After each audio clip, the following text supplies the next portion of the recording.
Hiwaga guys, napakaraming iyan. Sa inyo po Ngayon dumami na yung mga vlogger ng Hiwaga, paunti-unti iyan. Thank you Lord. Huwag sana po kayo magbago at ang gawain po ni Hiwaga ay hindi rin magbabago. Kung ano po pinagmulan ni Hiwaga, yun na rin po hanggang ngayon. Kaya lagi ko pong tinitingnan yung Pasko kung saan ako nagsimula, doon pa rin po tayo.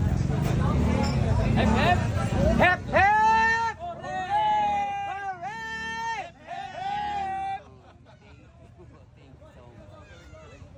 Hiwaga ka pa, pa-shoutout ako dahil dito birthday ah. Ano po? Pangalan po. Ayan. Good evening po mga madlang kahiwaga.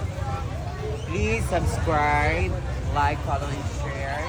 World of Positivity by Agent Life. Ayan po, Team Possibility po ang PIPS founder. Ayan. Ayan po siya.